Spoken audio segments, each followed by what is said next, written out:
Sweet Tooth by Margie Palatini.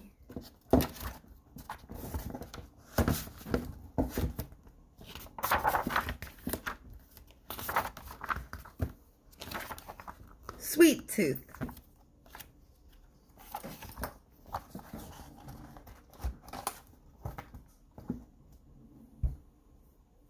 This is Stuart, your typical, average, everyday kid, except for one thing. Yes. There it is, all right. The molar in the back. You're probably saying, a tooth? What's the big deal about a tooth? And ordinarily, you would be correct. But that is no ordinary tooth.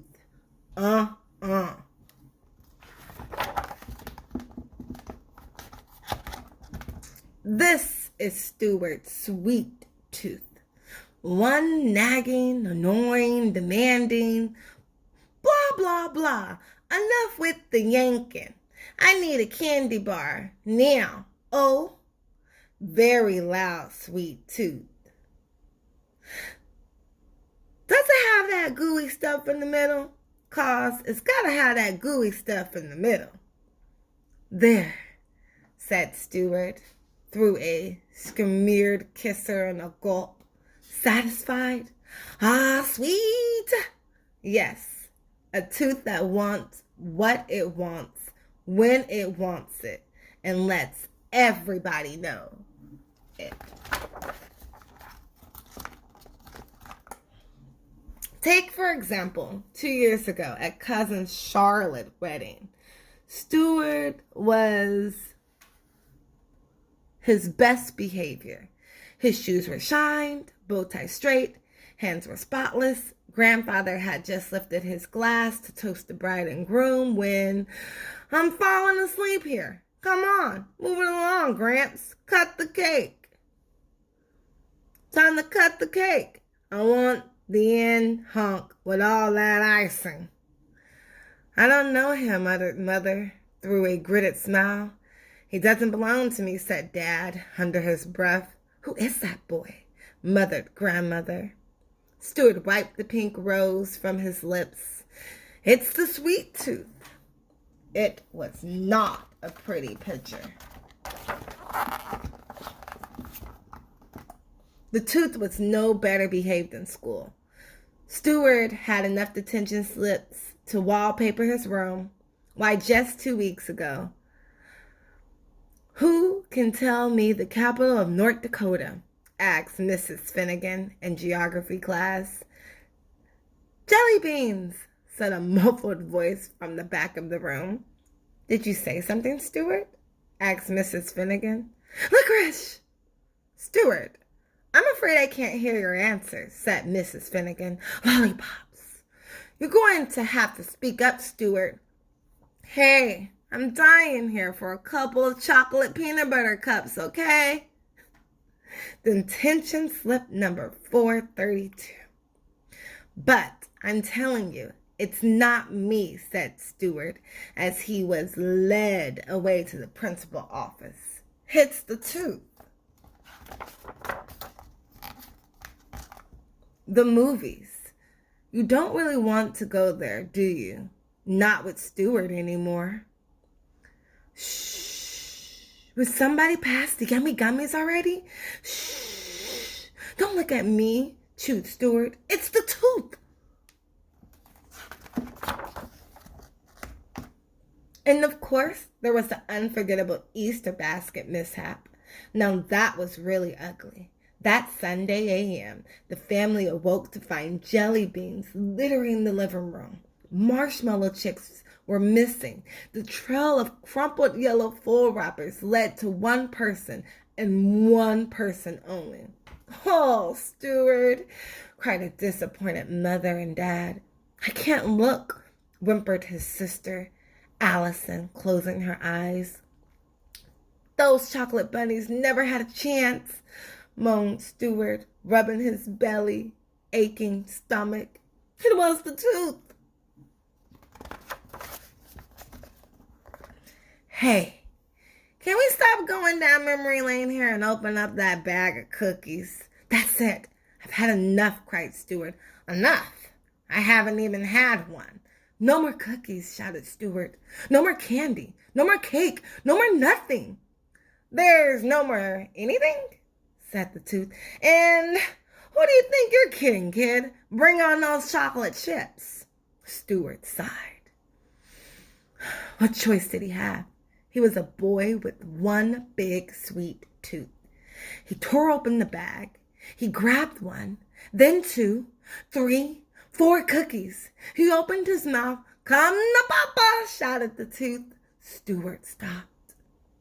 What are you waiting for, kid? Come on. Cookie, cookie, cookie, cookie. Stuart dropped the cookies, but not in his mouth.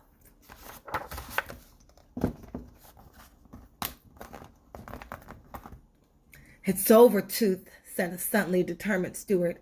I'm cutting you off. Starting right now. It's cold turkey. Cold turkey? I hate cold turkey, unless you add a little cranberry sauce. Didn't you hear me, Tooth? Cried Stuart. I said it's over. From now on, there's nothing for you but, Stuart gulped. Healthy diet. Healthy? Kid, say you don't mean it. Well, the tooth. But Stuart meant it. All right. He meant every word. Yes, it was trying. Yes, it was difficult. Okay, it was darn near impossible. But Stuart stayed strong. For the tooth, it was a different story. Peas. You're giving me peas. Little dry green veggie marbles. Broccoli. You're feeding me a shrub. That's not going to do it. Dessert. Where's dessert? I'm begging you. When do we get to the good stuff? I can't hear you, said Stuart, putting down his fork and placing his hands over his ears. Strong. He stayed strong. Just one incy-tinsy chocolate-covered peanut before hitting the sack. How about it? A nosh, a nibble, a breath mint, something. Forget it, said Stuart, turning off the light. Strong, strong. Come on, what do you say? 1 spoonful of sugar? Urged the tooth as Stuart ate his cereal. Stuart shook his head.